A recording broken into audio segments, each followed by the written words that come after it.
Então, retornamos em Marcos, capítulo 10. Nós daremos sequência, nós concluímos Marcos 9 na semana passada.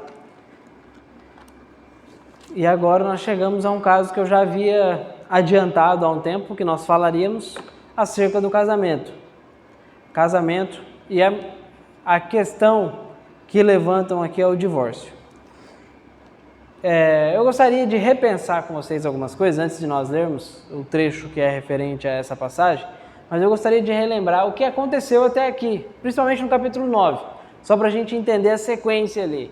A transfiguração, que é quando Jesus se transforma e Pedro, Tiago e João veem Jesus, assim como viram Elias e Moisés, Jesus de maneira transfigurada, brilhante, e eles saem daquilo impactados. Quando eles descem, os outros discípulos estão tentando expulsar um demônio e são incapazes de expulsar o demônio.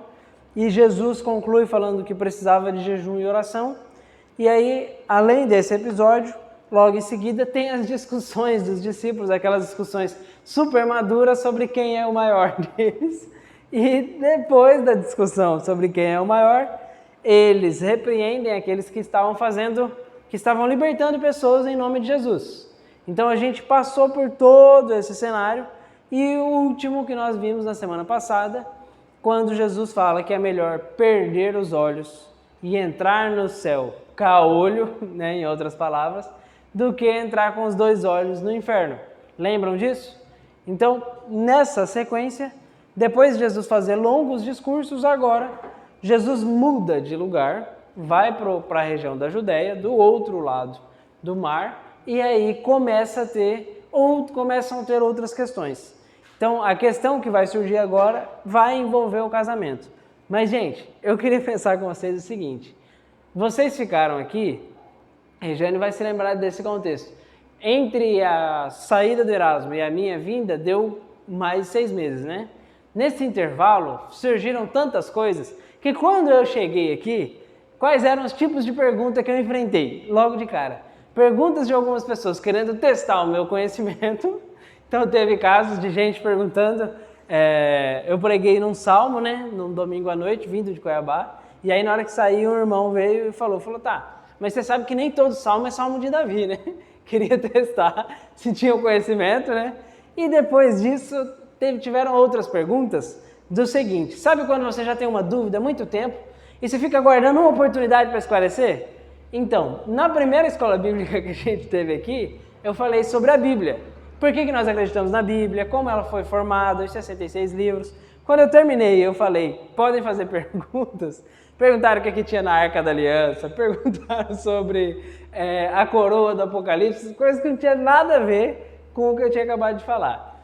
Por que eu estou falando isso? Porque muitas vezes as pessoas têm perguntas que já estão nelas, e elas estão doidas por uma resposta e na primeira oportunidade deixa eu despejar e ver se alguém resolve esse problema.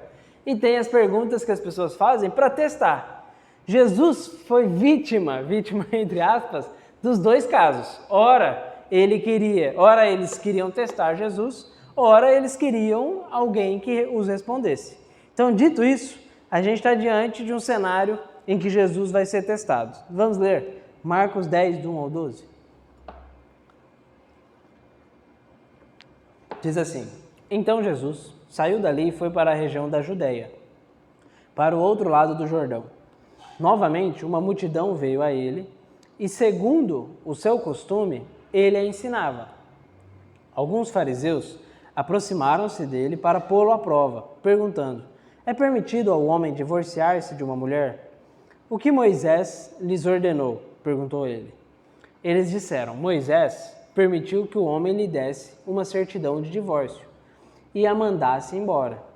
Respondeu Jesus: Moisés escreveu essa lei por causa da dureza de coração de vocês. Mas no princípio da criação, Deus os fez homem e mulher. Por essa razão, o homem deixará pai e mãe e se unirá à sua mulher, e os dois se tornarão uma só carne. Assim eles já não são dois, mas sim uma só carne. Portanto, o que Deus uniu, ninguém o separe. Quando estava em casa novamente, os seus discípulos interrogaram Jesus sobre o mesmo assunto. E ele respondeu: todo aquele que se divorciar de sua mulher e se casar com outra mulher, estará cometendo adultério contra ela. E se ela se divorciar de seu marido e se casar com outro homem, estará cometendo adultério.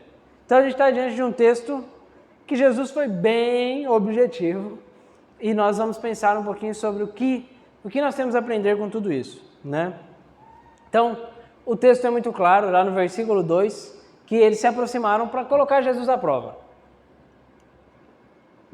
Não era uma dúvida sincera. Eles queriam colocar Jesus à prova. E Jesus respondeu com muita sabedoria, como sempre.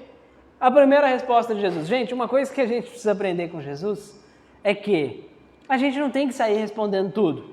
Primeiro, a gente precisa, inclusive, avaliar o que está sendo perguntado. Então, eles falam: Jesus, Moisés falou que pode divorciar, certo? Pode ou não pode? E aí Jesus fala: o que Moisés falou?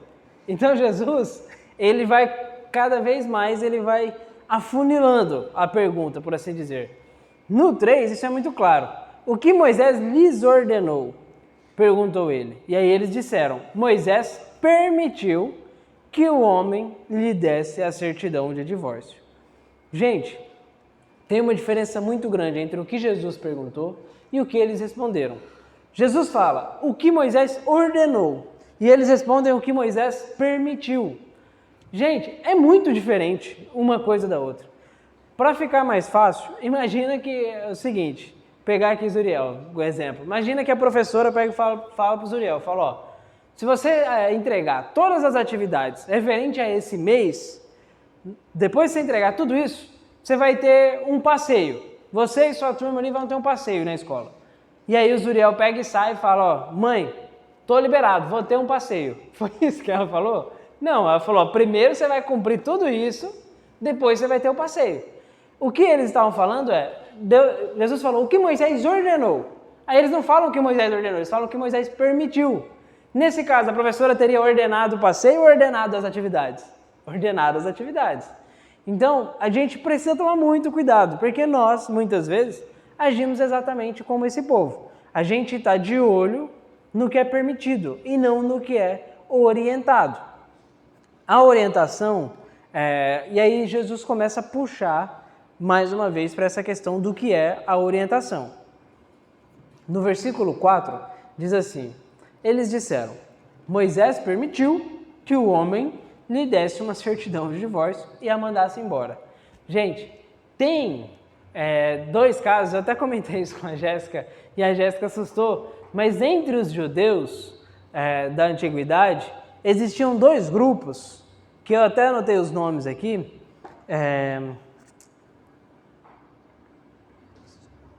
dois grupos, cadê, gente? Hillel, o grupo do Hillel era o grupo que defendia o seguinte, presta atenção, Jéssica e Regiane, olha o absurdo. Eles defendiam que Moisés deu o direito do divórcio para o homem, e se a mulher descumprisse deveres conjugais, se a mulher ficasse queimando comida, se a mulher não fizesse o papel que se esperava de uma mulher naquela época, o homem tinha o direito de dar a carta para ela e falar: ó, vai com Deus. Então, tinha um grupo que defendia isso e eles acreditavam piamente, defendendo isso com base no que Moisés havia dito. Enquanto que tinha outro grupo que já tinha entendido e falava: não, a primeira aliança, Jesus falou lá desde o Éden. Então, não é assim, não pode divorciar, hipótese alguma. Então, essa discussão já vem de muito antes de Jesus. E continua muito tempo depois de Jesus, certo? Então, pelo amor de Deus, né, não dá para ninguém hoje ser igual a Hillel, né? Nem a mulher, nem o marido. E, infelizmente, gente, a gente até brinca, mas infelizmente isso acontece. Hoje em dia, as pessoas casam e dá 2 semanas, a mulher desgostou de alguma coisa, pede divórcio, o marido desgostou de alguma coisa, pede divórcio. São casos que o namoro é muito mais longo que o casamento. Acho que vocês já devem ter visto casos assim. Então, a gente precisa estar muito atento a isso. E aí, Jesus, enfim, começa a responder a pergunta. No 5, respondeu Jesus: Moisés escreveu essa lei por causa da dureza de coração. Mas, no princípio da criação, Deus os fez homem e mulher. Por esta razão, o homem deixará pai e mãe e se unirá à sua mulher. e os dois se tornarão uma só carne. Assim, eles já não são dois, mas sim uma só carne. Portanto, o que Deus uniu, ninguém o separe. Então eles chegam falando, ó, Moisés permitiu.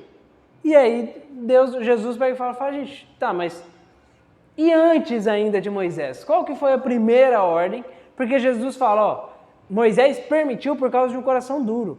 A questão é a permissão. O povo se apega à permissão como se essa fosse a regra. Isso é tão sem sentido que é como se fosse o seguinte, imagina um exército se preparando para a guerra. Vocês acham que ele vai gastar mais tempo treinando para o ataque ou treinando para ele fugir da guerra? Certamente ele vai gastar mais tempo treinando para atacar, né? Ou em um contexto de guerra. E no casamento, as pessoas muitas vezes, ao invés de olhar para o casamento como, não, eu preciso me preocupar em como dar certo, as pessoas já querem entrar com a lista, ó, se descumprir isso, divórcio, entendeu? Então estão mais focados na retirada do que na batalha, no fim das contas. E, gente, se o exército vai para a batalha pensando na retirada, você acha que ele vai vencer a batalha? Não vai vencer a batalha. Então, a gente precisa olhar para o tipo de leitura que nós temos feito do casamento e da relação com Deus. E essa resposta de Jesus é bem interessante, porque Jesus ele usa um recurso muito famoso, que é a Bíblia explica a Bíblia. A gente precisa harmonizar os textos bíblicos, porque Deus não se contradiz. E se Deus falou uma coisa, por mais que outro texto pareça diferente, a gente precisa analisar os dois para encaixar. Então, Jesus fala, bom, tudo bem, Moisés permitiu, mas lá no Éden, quando Deus falou, ó, aqui agora vocês são um, e o que Deus uniu não separa o homem. Então, o que Deus disse desde o começo é uma união, uma aliança que é para ser eterna. É para ser eterna. E aí, diante de todas essas circunstâncias, Moisés abriu essa concessão. Então, inclusive uma coisa que a gente tratou numa escola bíblica aqui, que tem muita gente que pensa assim, mas eu não estou casado no papel, então eu não tenho que ter esse compromisso. E aí na escola bíblica a gente estava inclusive com pessoas nesse contexto, e na leitura de 1 Coríntios 6, as próprias pessoas chegaram à conclusão de que estavam sim debaixo de uma aliança. Embora não tivesse formalizado ela como se manda os protocolos legais, estavam sim debaixo de uma aliança. Então, eu recomendo, se tiverem dúvidas sobre isso, ler 1 Coríntios capítulo 6. Não vamos ler agora porque é um texto grandinho, né? Então, Jesus reforça, o que Deus uniu não separe o homem. E se a gente lembrar, qual que é o segundo mandamento? Alguém lembra de cabeça aí qual que é o segundo mandamento? Jéssica está me olhando com cara de que está quase para falar. Alguém se lembra qual que é o segundo mandamento? O segundo mandamento é honrar pai e mãe. Honrar pai e mãe. Gente, o segundo mandamento é o primeiro... Por que você está com essa cara? Dos 10 mandamentos.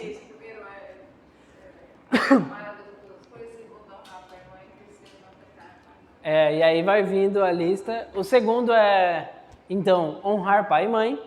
Então a gente vê como a honra aos pais, ela está entre as bases da nossa fé, certo? E se o próprio Deus pega e fala assim, ele instituiu isso, honrar pai e mãe, e o próprio Deus fala, no caso do casamento, você vai deixar pai e mãe e vai unir a sua mulher. Se a aliança com o pai e mãe é uma aliança até a sua morte, e você está saindo debaixo dessa aliança e entrando em outra aliança, por que essa outra aliança seria uma aliança passageira? As alianças que Deus estabelece, a de pai e mãe, eu tenho que honrar os meus pais até que ou eles ou eu encontremos com o Senhor, certo? Mesmo casado, eu devo honra aos meus pais. E no caso da aliança conjugal, a mesma coisa. Deve-se honra um ao outro. É um compromisso eterno, compromisso até que a morte nos separe. Então não é um juramento bonitinho, é um juramento embasado no que a Bíblia diz, quando a gente diz até que a morte nos separe.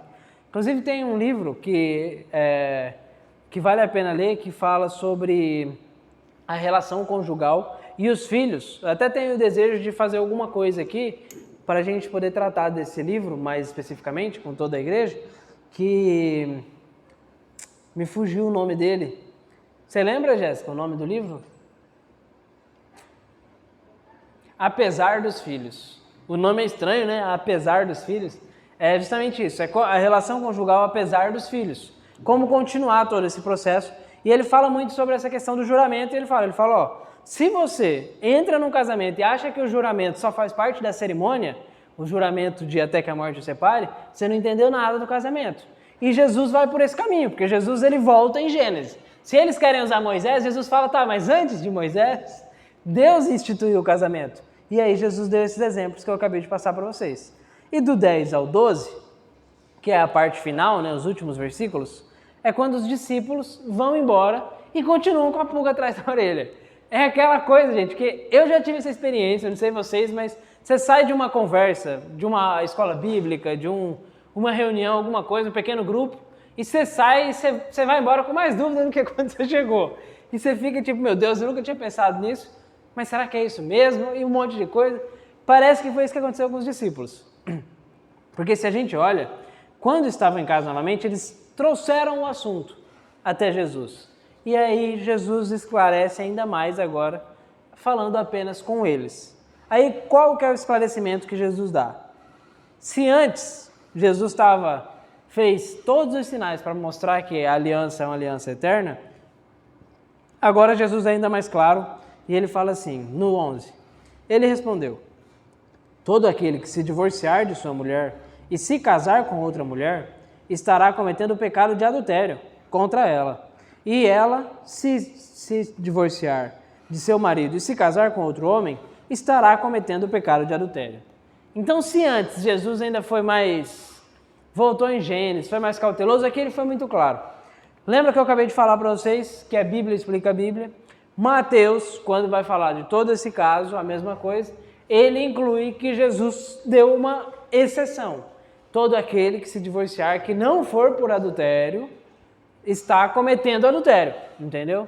Então, ele mais próximo, inclusive, do que foi dito por Moisés, abre essa concessão para o caso de adultério. Mas, no livro tanto de Mateus como de Lucas, ele vai incentivar o perdão, mesmo no contexto de adultério, mas dá a legalidade, por assim dizer, para que se divorcie, entendeu? Então, eu recomendo para vocês lerem Mateus 5, mais especificamente o 32. Mas Jesus não quis dar atenção à exceção. Jesus quis falar sobre a regra. Gente, existem casos extraordinários. Muitas pessoas querem advogar pelo divórcio e o que eles fazem? Eles usam um caso extremo para defender. Para a maioria das coisas que vão defender, as pessoas gostam de exagerar. Então é assim, então quer dizer que a Bíblia condena o divórcio. E se o marido estiver batendo na mulher? Gente, é óbvio que você está diante de um caso de polícia, você não está diante de um caso apenas bíblico. Um marido, honestamente, um marido que bate na mulher, vocês acham que ele está respeitando a aliança bíblica? Não. Então, evidentemente que é um caso isolado. Agora as pessoas querem usar os casos isolados para falar, não, pode sim divorciar a qualquer coisa. E aí vai para o caso da tribo de Hilel lá, que divorciava por queimar o arroz. Então, a gente precisa tomar muito cuidado com isso. Jesus foi muito categórico. Você divorciou por qualquer motivo e se casou de novo, está cometendo adultério. Então, é um caso difícil, um texto difícil. E muitas vezes, diante desses textos, tem gente que pensa assim, puxa, mas eu nem sabia disso quando eu me divorciei. E agora que eu fui encontrado pelo Evangelho, agora que eu estou com Cristo, eu me arrependo de tudo isso. Ok, a Bíblia é muito clara. O único pecado que não tem perdão é blasfêmia. Todos os outros têm perdão. Ainda mais se foram praticados no tempo de ignorância. Mas é uma coisa que precisa ser acertada com Deus. Não tem como a gente normalizar o divórcio. Vocês leram com muita clareza. Não é uma imposição da igreja, é uma imposição de Jesus. Na semana passada eu falei, poucas vezes eu prego sobre inferno. Mas nós estamos no texto bíblico que Jesus está falando sobre inferno. Então, aqui é a mesma coisa. Dificilmente eu vou estar pregando especificamente sobre divórcio, mas a gente está num texto que Jesus fala sobre o divórcio, então ele esclarece. E isso era tão importante, gente, para o povo de Deus, que por que João Batista morreu? João Batista denunciou o pecado de adultério dos governantes. E o que aconteceu? Herodes e Herodias, que estavam numa bagunça, que era com sobrinha, com uma bagunça, a mulher a ex-mulher do irmão, que casou com o cunhado. Então, uma coisa só, né? E aí, João Batista pegou e falou, não, isso aí tá errado. E confrontou, e a mulher ficou tão incomodada que prenderam ele, depois ele foi decepado, né? A pedido dela. Então, gente, para o povo de Deus sempre foi muito... Esse assunto de divórcio sempre foi um assunto muito sério. E vou dar um exemplo para vocês sobre essa questão de exceção, né? De como a gente deve lidar com as coisas e não fazer regra da exceção. Entre os 10 mandamentos está que não se deve roubar, certo? E em Êxodo, em Levítico, tem uma série de leis para aqueles que praticarem o roubo. Só que lá em Provérbios capítulo 6, versículo 30, fala assim, se a pessoa estiver roubando por conta da fome, você não deve tratar a pessoa com desprezo. Se ele for pego, ele deve pagar o que ele roubou. Mas ele não deve ser desprezado. Ele não deve ser tratado como um criminoso, porque ele está roubando por fome. Isso está em Provérbios 6. Gente, diante disso, dá pra gente sair estabelecendo como regra de que, calma aí, o roubo não é tão errado assim. Se alguém fala isso pra vocês, o que vocês vão achar? Imagina, você ouve alguém falando, não, o roubo não é tão errado assim, olha o que fala o Provérbios 6. Gente, continua sendo errado, certo? A mesma coisa é o divórcio. Ele continua. O problema é que às vezes as pessoas querem usar a exceção para fazer regra. E sobre essa questão do roubo, isso aí me fez lembrar o episódio aqui do povo que gosta muito de pegar milho por aí, né? O famoso caso do milho, que no nosso primeiro ano aqui levaram milho pra gente e a gente achou que as pessoas tinham ido na fazenda, em algum lugar aqui, e trouxeram milho, mas ficam pegando milho da beira de rodovia. Esses milhos aí não estão no caso de Provérbios 6:30. Ninguém está pegando milho por fome. Está pegando milho por seguir o barco e fazendo o que não deveria, né? Então, gente, diante disso tudo que eu falei para vocês, eu quero pensar com vocês algumas coisas para a gente concluir, porque a verdade é que a primeira instituição que Deus fez foi o casamento, e por que Deus vai terminar a história da humanidade num casamento. Se você for ler Apocalipse, for lendo o que se fala sobre o encontro com Jesus, a igreja é tratada como a noiva de Cristo. E nós encontraremos com Cristo para bodas do Cordeiro. Seria a celebração da união de Cristo com a sua igreja. Então a história da humanidade começa com o casamento e termina com o casamento. Para Deus, o casamento é coisa extremamente séria. E todas as vezes que Deus fala de casamento, não está falando só da relação marido e mulher. Envolve a relação nossa com Deus. Tanto que nós somos tratados como noiva de Cristo. Nós, a igreja, somos tratados como noiva de Cristo.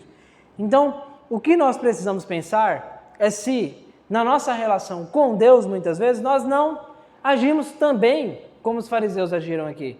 A gente fica na nossa relação com Deus de olho nas brechas para poder dar uma escapada. De olho nas brechas para deixar Deus em segundo plano.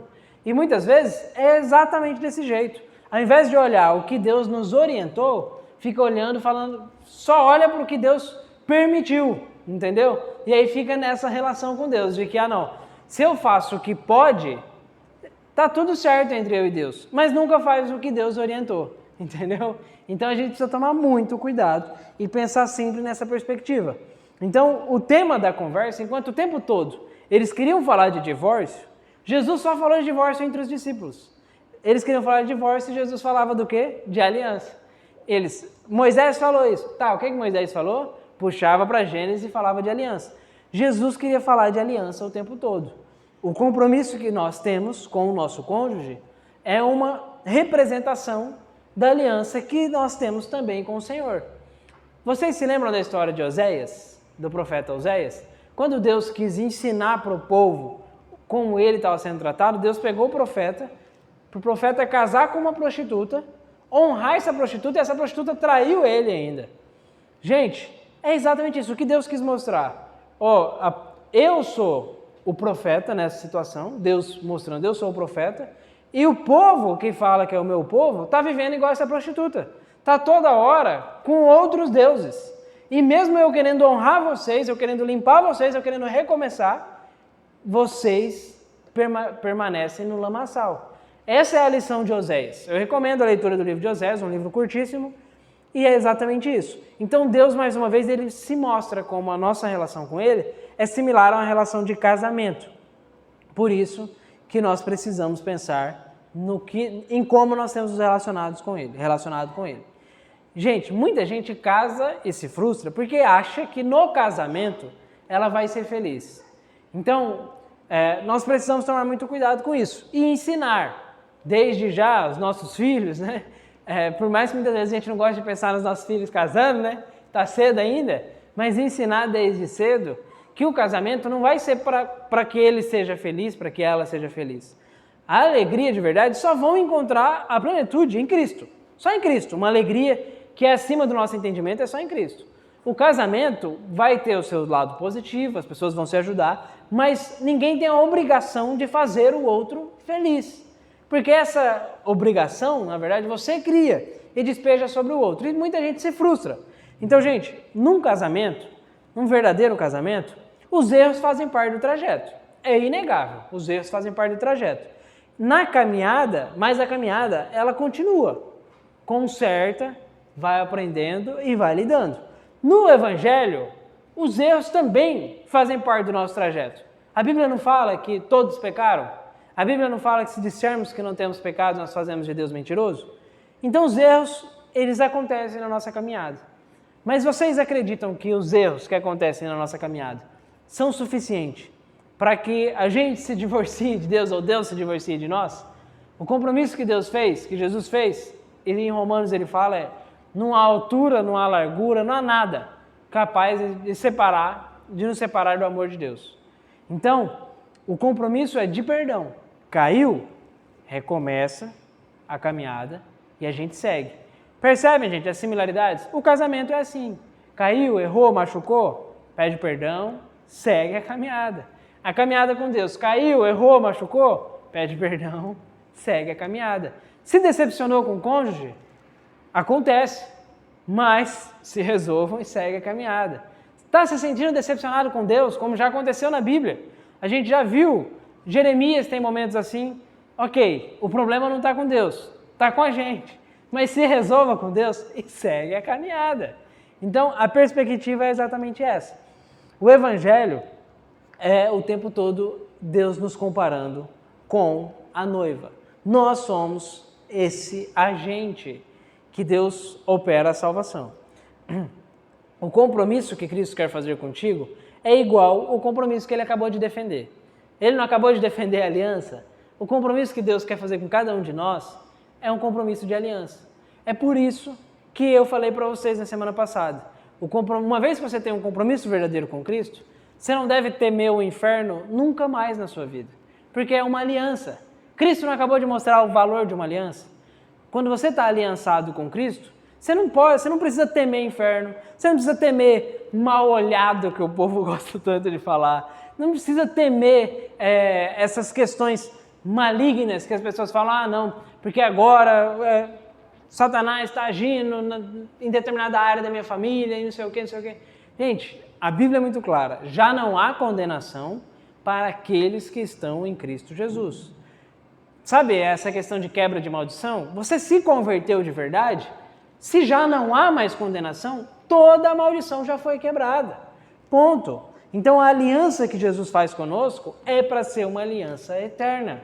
Por isso, esse tratamento como uma noiva, e Jesus olha para nós da mesma forma que ele olhou para esse compromisso. Então é um compromisso inquebrável, uma aliança de unidade, a ponto de que o Espírito Santo passa a habitar em nós.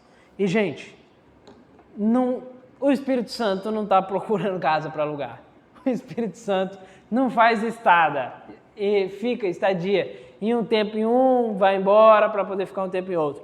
Ele vem para habitar, ele vem para estar conosco como um selo até a consumação dos séculos.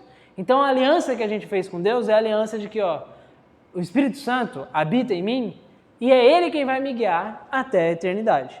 Então, por fim, o que eu quero encorajar vocês é, faça um compromisso de se esforçar pelo casamento, porque todos os dias, ou você caminha em direção ao divórcio, ou em direção ao fortalecimento do casamento. Não tem essa questão neutra. Um exemplo, eu falo que estou finalizando, mas eu preciso deixar bem claro isso. Se hoje eu estou ferido por conta de algo que a Jéssica fez, eu estou ferido e ao invés de eu tratar isso, ou de eu pensar o seguinte, eu vou esperar eu ficar um pouco mais tranquilo e conversar sobre isso, eu simplesmente resolvo, não, nunca mais vou tocar nesse assunto, mas isso fica criando raiz e me incomodando. Vocês acham que eu estou caminhando para um relacionamento mais saudável ou eu estou caminhando em direção ao divórcio?